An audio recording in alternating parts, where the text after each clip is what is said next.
तो वहाँ पे गलती लगता है। आप लोग जो करिए, जो मौका होगा वही मेरे से इंटरव्यू लेगा। आपसे हम जाना चाहेंगे, आप करिए। आपके पास हिम्मत है मनीष कश्यप पे पास जाने के लिए? गलती किए बिहार हैं। के इतना बड़ा पत्रकार होकर वो गलती करेंगे तो छोटी बच्ची गलती नहीं करेगी। तो आप भी करिएगा। दोस्त, ये लड़की को जो देखे ना, ये लड़की दिल्ली, मुंबई, महाराष्ट्र से बिलोंग नहीं करती है, अपना बिहार से बिलोंग करती है। और अपना बिहार से कोई शहर, बड़ा शहर से बिलोंग नहीं करती है, अपना बिहार से एक गांव से बिलोंग करती है। तो इसका एटीट्यूड और जुनून और बोलने का अंदाज देखकर मैं तो इसका फैन हो गया यार। क्या बात है कि अपना बिहार की लड़की भी ऐसा बोल सकती है। क्या बोला तूने? लेकिन दोस्त, आपको शौक लगेगा जब मैं आपको बताऊंगा कि ये लड़की इतना ज़्यादा क्यों बोल रही है। दोस्त, आपकी जानकारी के लिए आपको बता देना कि ये लड़की हमारे बिहार से, गांव से, ये हम सभी जानते हैं, लेकिन भोजपुरी इंडस्ट्री से ये हम नहीं जानते हैं।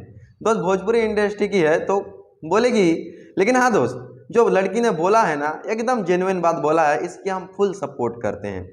अब 10 गो पत्रकार मिलके एगो लड़की का इंटरव्यू लेने जाएगा सिर्फ और सिर्फ विवाद और टीआरपी के कारण से, तो लड़की बोलवे नहीं करेगा, जो मौका पत्रकार होगा वही मेरा इंटरव्यू लेगा। एकदम सही बोला है, इसकी हम फुल समर्थन करते हैं।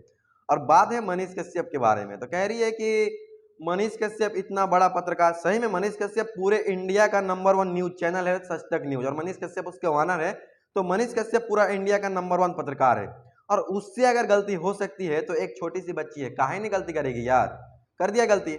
दोस्त, वो जमाना गया कि नेता आते थे घर में, कहते थे कि आपके घर में 24 घंटा बिजली रहेगी, आपके घर के सामने का रोड हम ठीक करा देंगे, और आपके गांव का एजुकेशन सिस्टम को हम अच्छा कर देंगे, सरकारी स्कूल में बच्चे पढ़ेंगे। वो जमाना गया कि नेता लोग झूठी झूठी दिलासा देकर हमसे वोट लेते थे, और बाद में कहते थे कौन जनता, हम जनता को नहीं जानते। क्या बात है सर, क्या बात है सर, क्या बात है। दोस्त, अब बिहार के लोग होशियार हो गए हैं। नेताओं ने झूठी दिलासा देकर हम पर किया है बहुत अत्याचार। अब बिहार वासी नहीं सहेंगे ये नेताओं का अत्याचार, क्योंकि अब बनेगा ब्रांड बिहार। जय हिंद दोस्तों।